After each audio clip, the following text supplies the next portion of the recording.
O domínio de ferro de Vladimir Putin sobre a Rússia, iniciado em 2000, foi prolongado por mais 6 anos. Ou assim parece. Com o líder russo em seus 70 anos, rumores sobre sua saúde circulam, lançando dúvidas sobre sua capacidade de se manter no poder. Isso é agravado pelo fato de que a Rússia está à beira do abismo. Além disso, o país vem se desestabilizando rapidamente desde a fracassada invasão Blitzkrieg da Ucrânia. Com a guerra se arrastando por mais de 2 anos agora, a posição de Putin no trono se tornou complexa e também é a resposta para a pergunta: o que acontece depois de Putin? A situação atual da Rússia é obscurecida pela incapacidade da mídia russa de fornecer um quadro completo. É impossível prever o futuro do país. No entanto, podemos especular e fornecer opiniões informadas sobre quem pode ser o próximo governante russo. A primeira opção é, sem dúvida, o aliado de longa data de Putin, Sergei Shoigu. Como ex-ministro da Defesa da Rússia, ele foi um dos responsáveis pela invasão russa à Ucrânia. Embora a estratégia tenha falhas em retrospectiva, Shoigu ainda não caiu em desgraça com Putin. A atividade política de Shoigu abrange décadas. Durante seu mandato de 20 anos como ministro das situações de emergência, entre 1992 e 2012, Shoigu construiu uma reputação na Rússia como um dos membros mais vocais e visíveis do governo.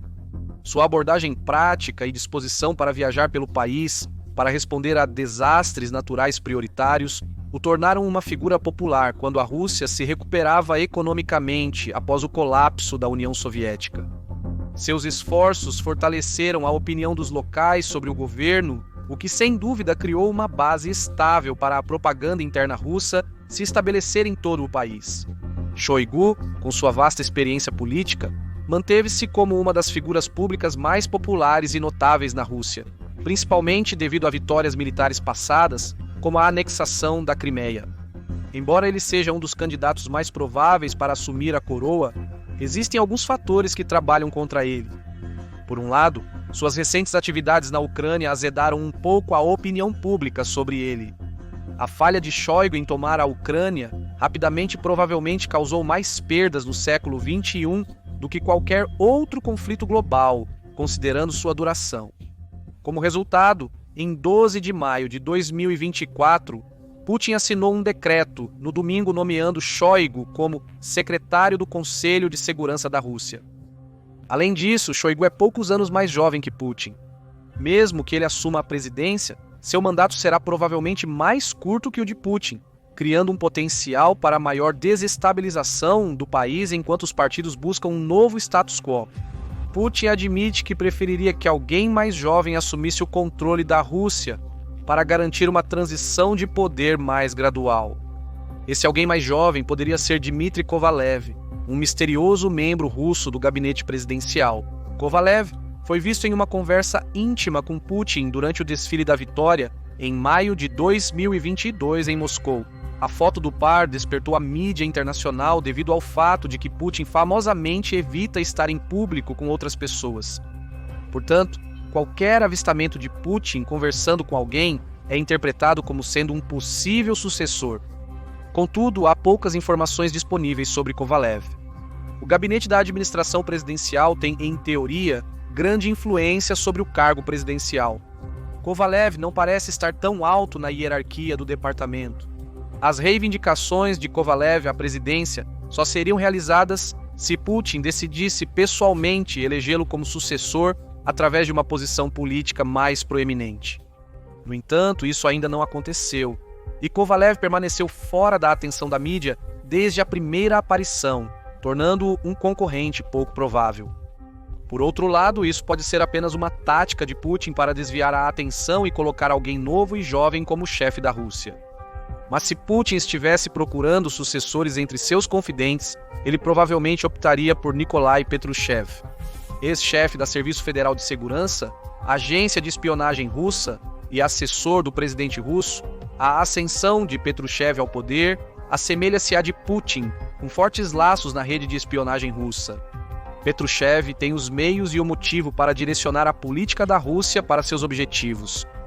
Através de sua história compartilhada com Putin no Comitê de Segurança do Estado da União Soviética, a dupla possui visões de mundo semelhantes, especialmente sobre a intervenção dos Estados Unidos nos assuntos russos.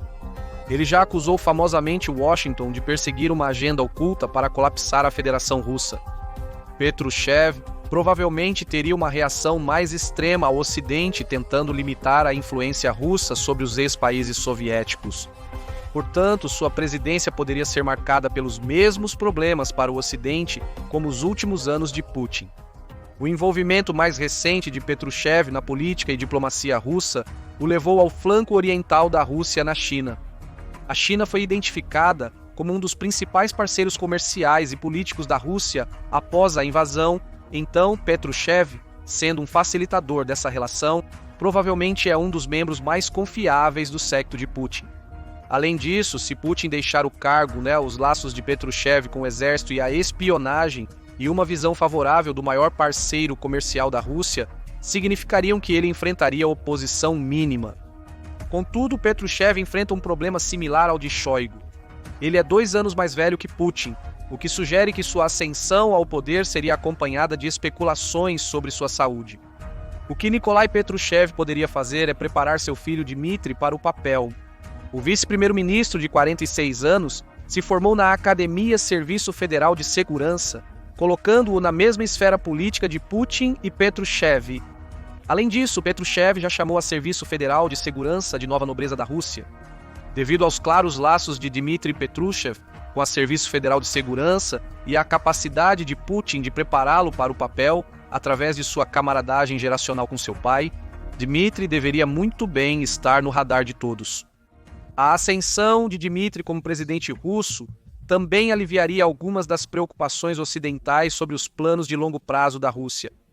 O jovem sucessor poderia ser persuadido a alcançar a paz com a organização do Tratado do Atlântico Norte, sendo menos provável que seja ameaçado por uma guerra nuclear.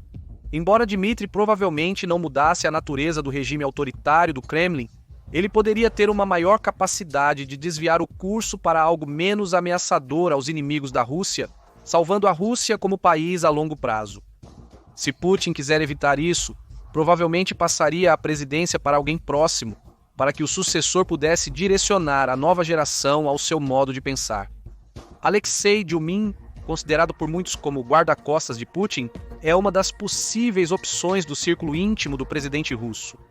A fama de Dyumin aumentou após a entrevista de 2016, onde afirmou ter salvado Putin de um ataque de urso marrom. Isso estabeleceu Dyumin como um sucessor ferozmente leal que protegeria os interesses de Putin além dos seus mandatos presidenciais, independentemente da validade dessas afirmações.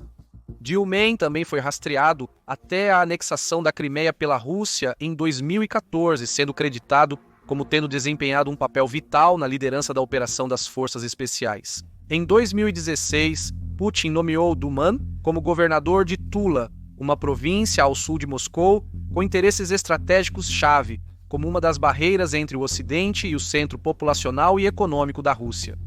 Sem vínculos anteriores com a cidade ou oblast, muitos questionaram o motivo exato por trás de tal movimento. A tática de nomear governadores para áreas próximas ou remotas da Rússia não é tão incomum. Foi uma das principais formas pelas quais o Kremlin consolidou o poder em Moscou. Ao enviar oficiais alinhados política e ideologicamente para outras oblastes, o Kremlin consegue exercer poder considerável e sufocar tentativas de liderança independente. A prática também foi comparada à ascensão de Putin ao poder. Como primeiro-ministro da Rússia em 1999, Putin era um político relativamente desconhecido. No entanto, Boris Yeltsin, presidente da Rússia na época, o nomeou pessoalmente como seu sucessor. Alguns acreditam que esses governadores russos nomeados ou paraquedistas, às vezes chamados de Varangians, estão entre os principais candidatos para a futura sucessão.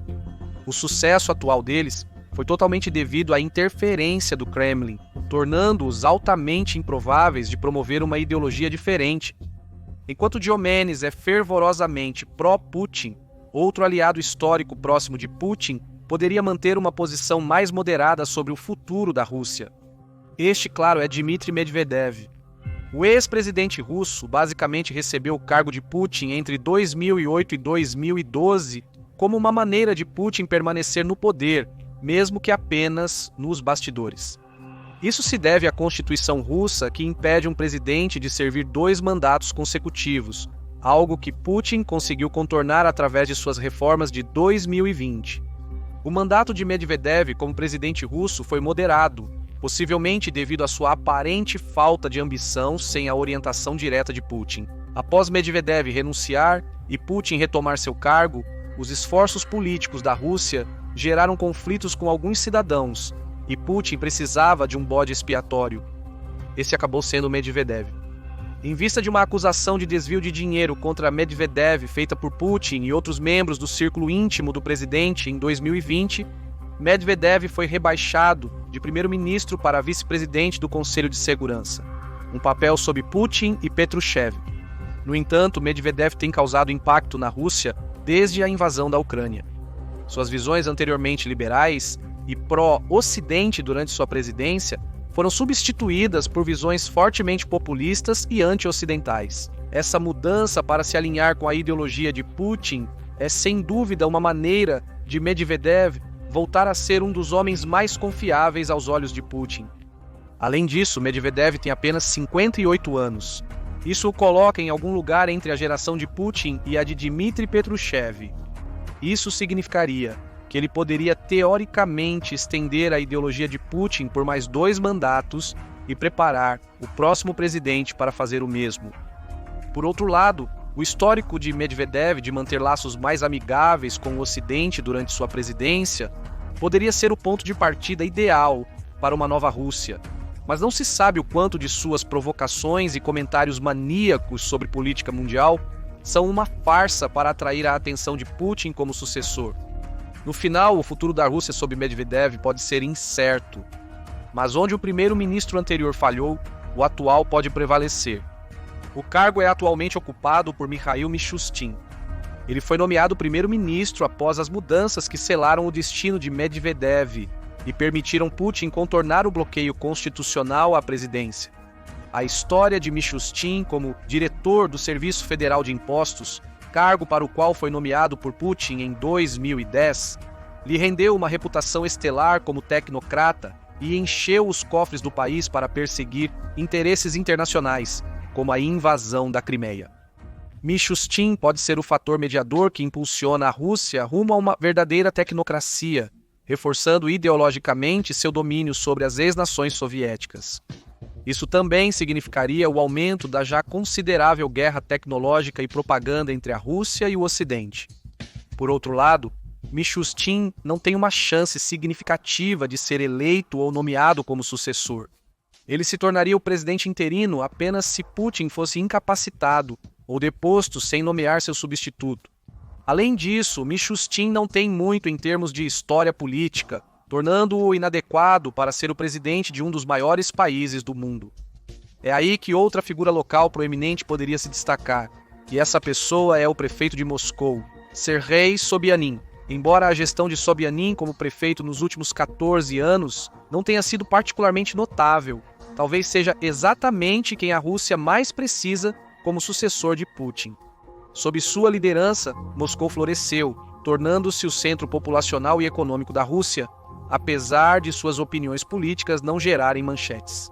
Na verdade, detém uma quantidade considerável de poder sobre toda a federação e representa 40% do produto interno bruto do país. Sobyanin conseguiu implementar essas mudanças silenciosamente, ou pelo menos ser a pessoa acreditada por elas.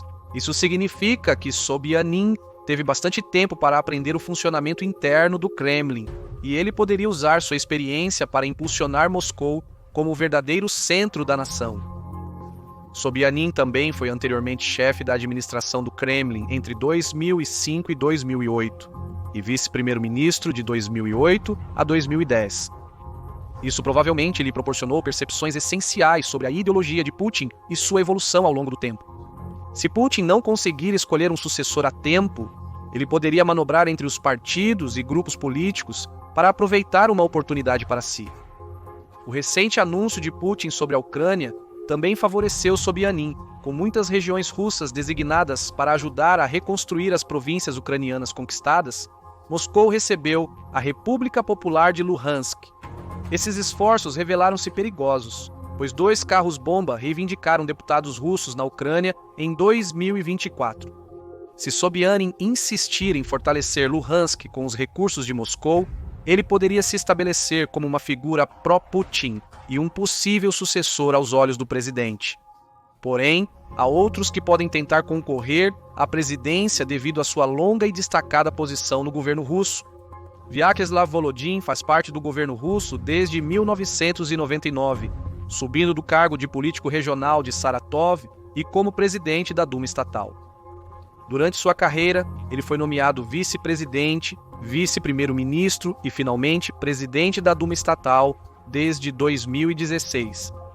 A ascensão de Volodin lhe dá percepções essenciais sobre o funcionamento interno da Rússia nos níveis local, regional e federal.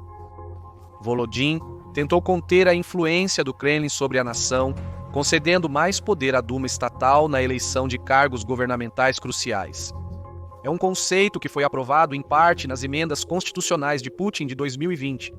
Isso faz de Volodin aproximadamente a 4ª pessoa mais influente do país.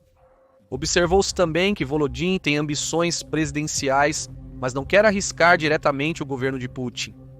Isso o colocou no mesmo círculo que os leais Siloviki de Putin, termo que significa homens de força ou executores. A experiência de Volodin na liderança regional provavelmente ajudaria a conter a centralização da Rússia, pelo menos superficialmente, caso se tornasse presidente. Isso pode ajudar a sufocar os protestos de grupos minoritários e esforços de independência de regiões distantes, contribuindo para a Rússia permanecer unida após Putin. As pessoas que mencionamos são possíveis sucessores apenas se Putin escolher seu sucessor, ou a Constituição impor um papel ao primeiro-ministro, ou a um funcionário de alto escalão similar. Se isso acontecer, o Ocidente lidará com mais uma figura autoritária que compartilhará visões semelhantes da Rússia como potência imperialista. Sim, certos sucessores poderiam moderar a política russa, oferecendo ao Ocidente mais opções diplomáticas. No geral, a maioria dos sucessores que Putin nomearia seriam essencialmente extensões do próprio Putin, perpetuando sua ideologia por muitos anos. Apesar deste ser um dos cenários mais prováveis para o futuro da Rússia, não é a única possibilidade dado a idade avançada de Putin. Putin pode não conseguir deixar o cargo pacificamente, o que poderia levar a caminhos políticos e ideológicos que mudariam o clima político da Rússia para sempre. Uma dessas opções é a desintegração do regime autoritário e sua substituição por um sistema mais democrático. Alexei Navalny foi o principal líder do movimento democrático na Rússia e considerado um dos principais candidatos para substituir Putin como presidente. O movimento foi praticamente exterminado com a morte suspeita de Navalny na prisão. Isso vai de mãos dadas com a abordagem passiva dos russos à invasão da Ucrânia. Com a máquina de propaganda da Rússia trabalhando em tempo extra para dissuadir seus cidadãos de acreditar que a Ucrânia tem até mesmo uma chance de repelir a invasão, a apatia pode simplesmente deixar Navalny como dano colateral na busca da Rússia para pacificar a nação. Isso não implica, porém, que a democracia não possa triunfar. A agitação ainda fermenta na Rússia. Moscou permaneceu o centro da atividade pró-Putin devido à sua distância relativa da frente. Os esforços de recrutamento de Putin têm focado desproporcionalmente nas regiões mais pobres. Então, os moscovitas vivem em um país isolado, ainda não significativamente afetado pela guerra. Ainda assim, centenas de milhares de russos da classe média fugiram do país para evitar o recrutamento. Se a guerra na Ucrânia demandar mais mão de obra, Moscou pode intensificar o recrutamento. Se isso ocorrer, a elite de Moscou pode finalmente perceber como a guerra está começando a afetá-los pessoalmente, não apenas marginalmente, e então se opor a Putin. A vitória da democracia também dependeria de como está indo a guerra na Ucrânia, e o Ocidente pode ter um impacto profundo. Apesar de a ajuda financeira e de equipamentos prévia ter auxiliado a Ucrânia a enfrentar o avanço russo, adições mais modernas, como os F-15s de países da Organização do Tratado do Atlântico Norte, poderiam mudar o jogo a seu favor. Os avanços no exército ucraniano levarão tempo para se concretizar, o que pode coincidir com protestos em todo o país.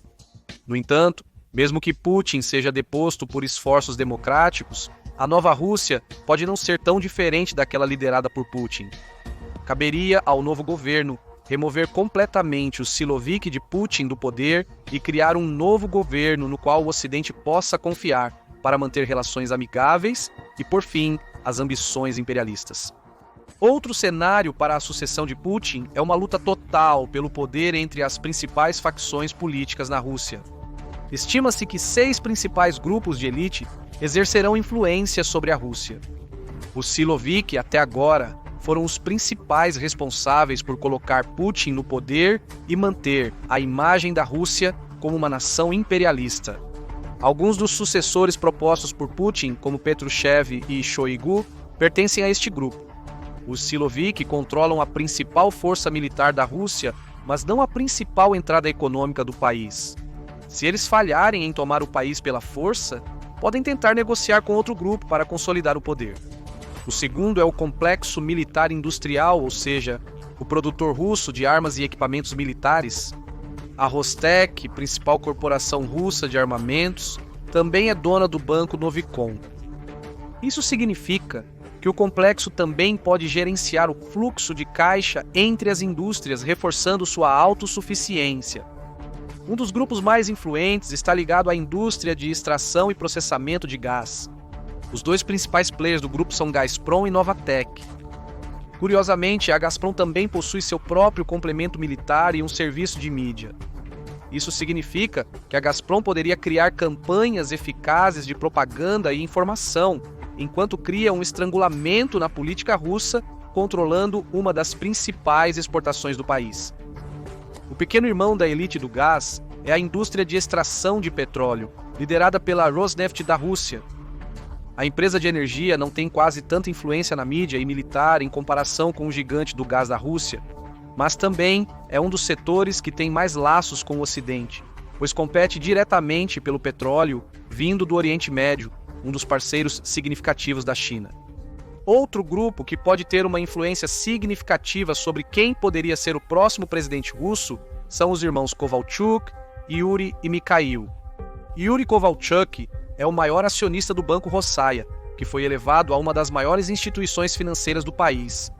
Os Kovalchuks, amigos próximos de Putin, têm participações significativas nas principais mídias estatais.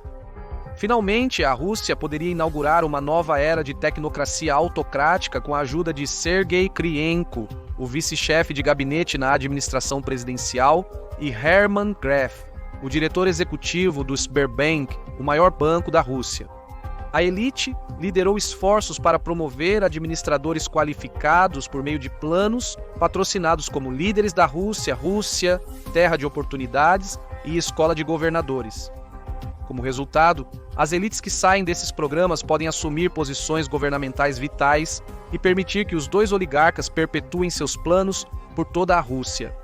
Esses 6 grupos dificilmente terão objetivos comuns e lutarão entre si para assumir a administração russa. Em alguns casos, grupos mais progressistas, como os tecnocratas, podem criar um novo regime russo que esteja aberto a trabalhar ao lado do Ocidente, em vez de contra ele. Outros perpetuariam ideologias semelhantes ou, em alguns casos, piores que as de Putin, mergulhando o país ainda mais em guerra e conquista. No pior cenário, dependendo de como você olha para isso, a Federação Russa poderia se fragmentar em suas repúblicas constituintes, lideradas pelas ideologias impostas a eles, pela elite que tem o maior controle sobre eles naquele momento. Lembre-se de que a Rússia tem 21 repúblicas, 46 oblasts, 3 grandes cidades, 4 regiões autônomas e 9 krais, todos os quais poderiam tentar trabalhar juntos e desmantelar a federação. Embora essa separação possa parecer impensável, ela ocorreu 2 vezes antes, em 1910, durante o colapso do Império Russo, e em 1991, com a dissolução da União Soviética.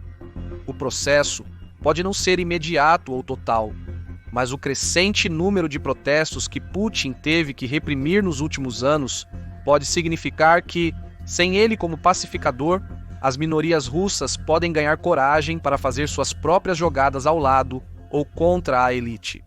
E então, qual a conclusão? Quem governará a Rússia nos próximos anos? Com as mudanças constitucionais em 2020, Putin praticamente garantiu permanecer como presidente da Rússia até 2036. E enquanto a mídia tem postado sobre os problemas de saúde de Putin, não há reivindicações substanciais para apoiá-los. Além disso, Putin é consideravelmente mais jovem que os dois últimos presidentes americanos.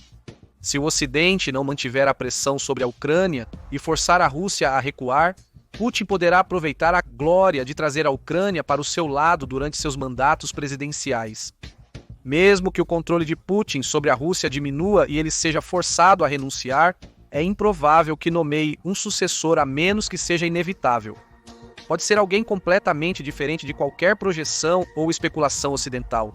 Assim como Putin chegou ao poder em 2000 como um primeiro-ministro relativamente desconhecido e ex-membro do Comitê de Segurança do Estado da União Soviética, assim também pode ser seu sucessor. Mas quem você acha que é o mais provável para ser o próximo líder na Rússia? Quanto tempo Putin ainda tem como presidente? Conte pra gente na seção de comentários abaixo. Em seguida, confira Analisando as enormes falhas da Rússia na guerra contra a Ucrânia ou assista ao vídeo relacionado.